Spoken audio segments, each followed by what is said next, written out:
Yan mga kalingap, good morning po. Sa mapagpalang umaga. Dala po natin ang van ni Dr. Love. Nahiram muna natin. Salamat kay Doc. Pahiram again. Pagasan na lang natin. So ngayon, pupunta kami kay Carla sa kanyang apartment. Susunduin natin. Papunta po kami ng ng Tarong. Kasama si Carla. Dito na po yung yung solar na para dun sa daanan nila. At bibili na rin po ako ng tubo para dun sa mag-imposte nito. Thank you po kay Ate Nancy. Maraming salamat po, ate. Ito na, natutuldukan na yung kadiliman ng daanan nila, Carla. Kasi nakakaano rin din mga kalingap paggabi. Lalo yung mga bata, yung mga kapatid ni Carla, kasi yun ang naiwan naman dun. Madilim talaga. So mula sa kalsada papunta sa bahay nila. So try natin itayo ito. Madali lang naman to, ang lang ito, poste. Pero ang ko dun mga kalingap, kasi yung lupa, yung katayuan natin ng poste ay hindi pa sure yun na yun ang right of way. Kaya ang gagawin ko muna, yung pansamantala lang na pwedeng ilipat tatay Alan, kung sakaling ibigay na yung tamang daanan, yung papasok talaga dun sa kanila, pwede nilang ilipat yung poste para yung solar hindi mawala. Kaya itatayo natin to, hindi pa totaling ibubuhusan natin yung poste na nakafix, kasi yun nga, yung right of way ng daanan. Meron pa ako nakausap dun nung nag-vlog kami dun nila Kalingap Rob, hindi ba may turo yung tamang Pero tanong natin mamaya ng Ate Alan, baka sakaling naibigay na yung right of way na saan banda talaga, para dun ito ilagay at maging daanan na nila. Abangan niyo po mga Kalingap, mamaya nabili rin po ako ng tubo pang poste para dito. Sunday mo natin si Carla. Let's go po mga Kalingap.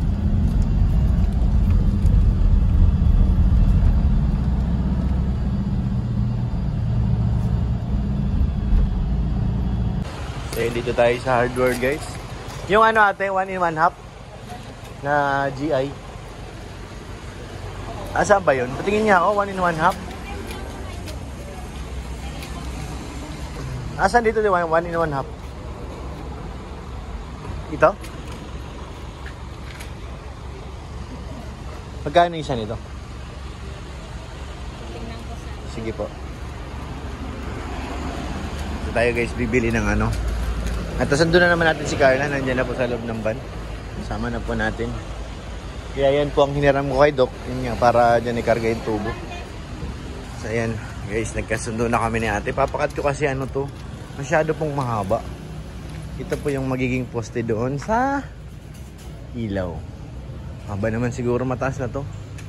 Sa ilaw doon sa nila Carla. Excited na ako guys. Gusto ko rin makita na maliwanag yung nila. Baka magpagabi kami mamaya doon, para makita ko yung liwanag bago mag-uwi. Liwanag ng solar. Thank you po Ate Nancy Basconsilio. Thank you po. At salamat din guys kay Kalingap Rob. Thank you kasi sa atin inasa na itong itong ganitong trabaho. Nakakatuwa at ating pinagkatiwala. Siyempre, magkakaroon po ako ng content. Dalawang tubo ipapakat natin. Kaya na guys, ikakat na po ni Kuya yung tubo natin.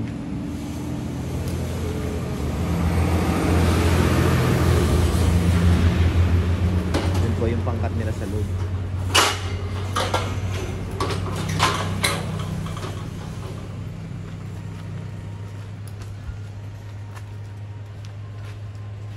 Hatiin lang siya sa gitna. Kasi ko na yung ban. Sa ilalim kasi ilalagay yan para hindi maano.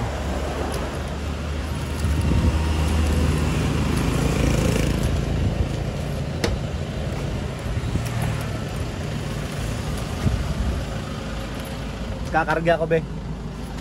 Nasapinan ko na lang. Nahingi rin ako ng tali.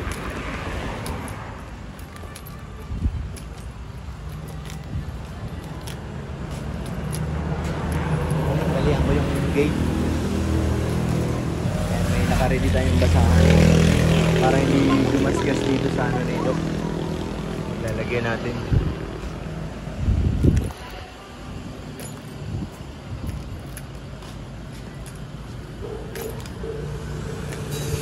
Lagyan na lang natin yung tubo guys para handa na.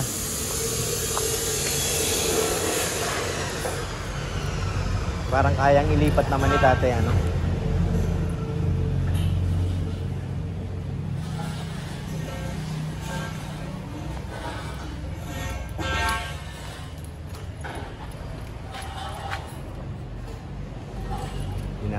Hindi naman kailangan na masyado mataas yung ano, yung ating poste, kasi pag mataas na mahina ng ilaw sa ano, sa baba. Iyan, simula sa kalsada, mga 3 siguro. 3. Sige po, opo.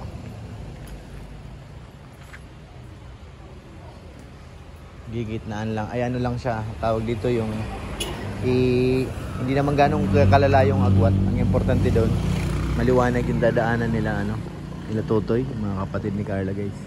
So, siyempre, dahil na Tatay Alan, Nanay Cynthia.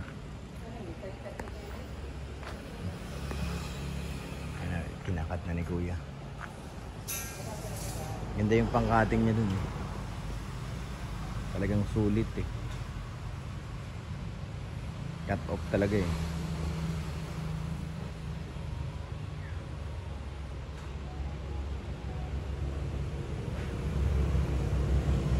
Mas ano yan gawin? Madali kayo sa grinder.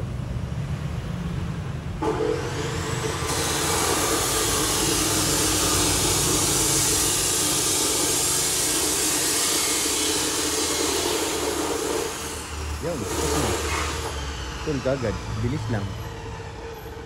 Bilis lang, guys. Abangan natin, nakarga natin sa likod. Nadala natin dito kay Kuya. Nagbayad tayo ng ano dun, pang pagkat. Para ano, hindi naman sayang yung mag-work kay Kuya. Dala-dala na po yung ating pamposte.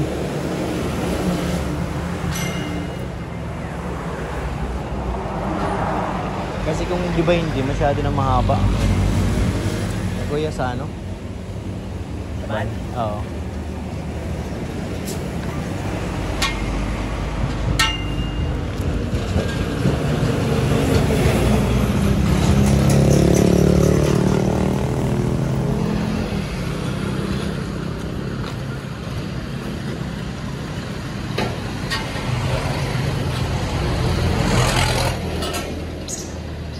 Palis, kaya ba? Paa mo, be, ha?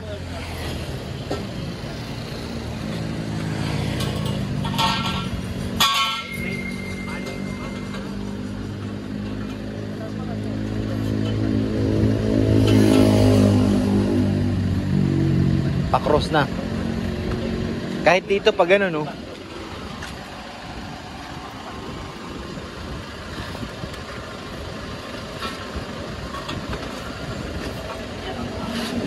Ano mo? Diyan ka lang.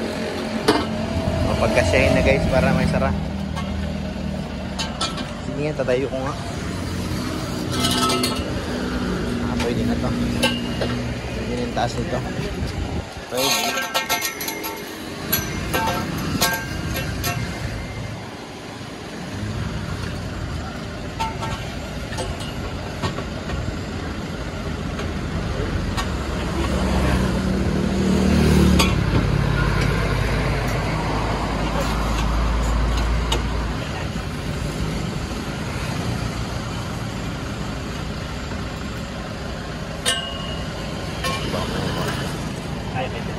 Kasya?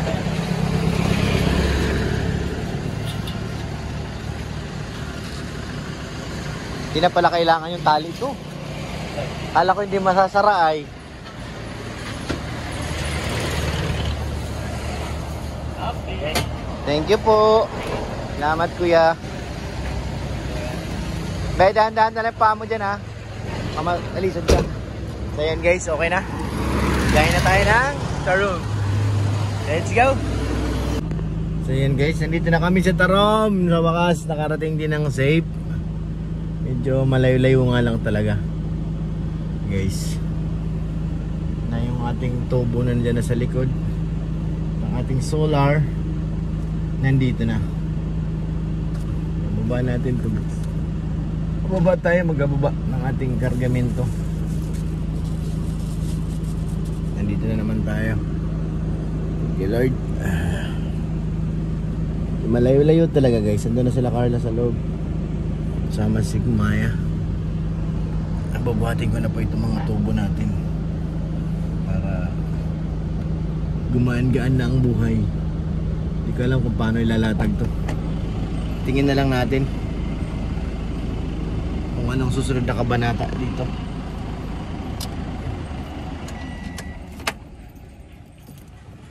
Ay, kung paano ang paglagay. Parang mababang yata ah. Mababang estimated.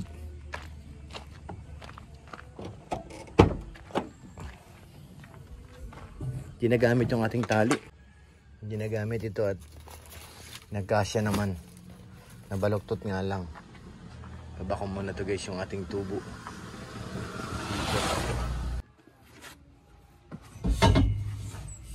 Mapalo to kanina eh.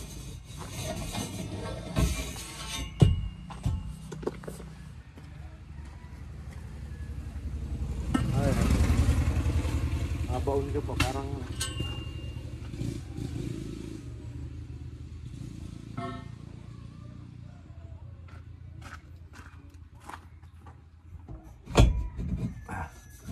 naipit ah.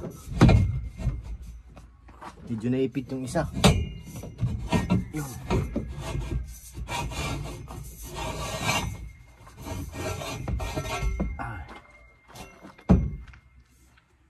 Saan ito ilalagay? Ano po ilalagay? Ano po eh?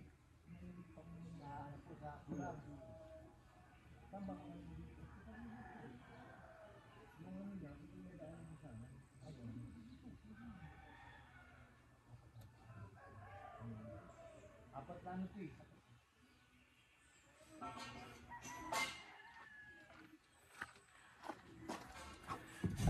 Tatay Alan guys. Nulungan na tayo.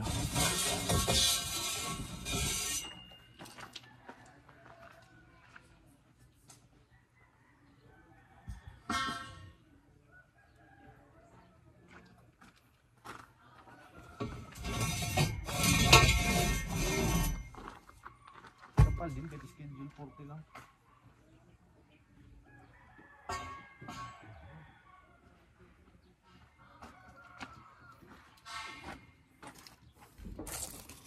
Yes. Medyo malikabok lang guys. Medyo malikabok lang ng konti. Okay na, nababa na natin. Dito naman yung solar. Solar natin. Agay, agay, agay, agay. Mabigat, agay.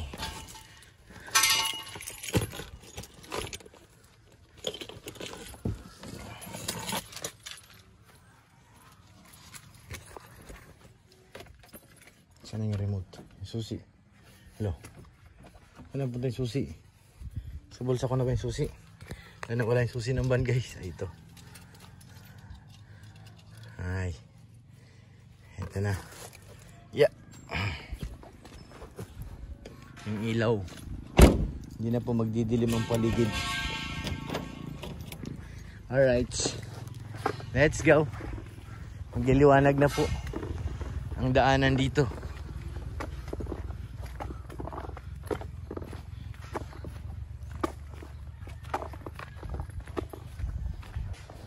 Agay. Hulog ng aking bag.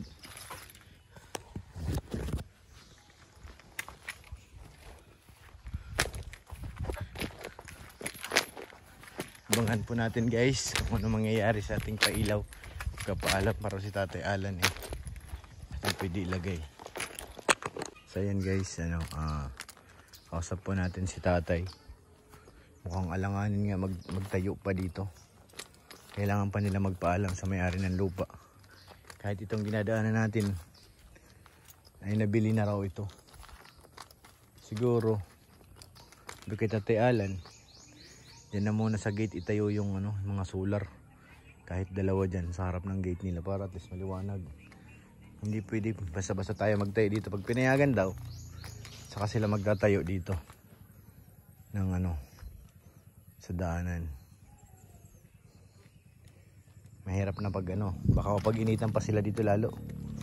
Kung basta-basta tayo magkatayo, kailangan pa hanapin na tayalan yung mga may-ari ng ano dito, ng lupa. Kasi daw ito na benta na daw to eh. Itong harap. Papaalam niya pa magkatayo ng pansamantalang ilaw. Kasi hindi talaga ito ang right of way nila eh. Hahanapin pa. Itong harap na to dito. Dahil nabenta na nga, may new ano na, may-ari. Akala ko may tatayo natin guys yung ano, pero hindi. Ako sa planes Tatay Alan. Gusto sana natin makita dito sa daanan na magliwanag. Siguro si tatay na lang maghahanap ng ano, pag na-aprobahan na may-ari ng lupa na pwede magtayo ng pansamantala. So yan, maraming salamat po sa inyong lahat. Thank you po Ate Nancy Vasconcillo. Thank you po ate sa pinabot niyang pagmamahal, siyempre para sa mga kapatid ni Carla at sa pamilya ni Carla. Thank you po Nancy. At kay Ate Jenny, thank you po. Kay Ate Connie Sanchez, maraming salamat po ate. Thank you po. Kay Ate Maylin, thank you po. Siyempre kay Ate Annie Haramilla, maraming salamat. Mga salamat, ingat po kayo dyan palagi. Kay Mr. PH, kay Ma'am Jasmine, thank you po. Sa inyong lahat mga kalingap, maraming salamat and God bless po.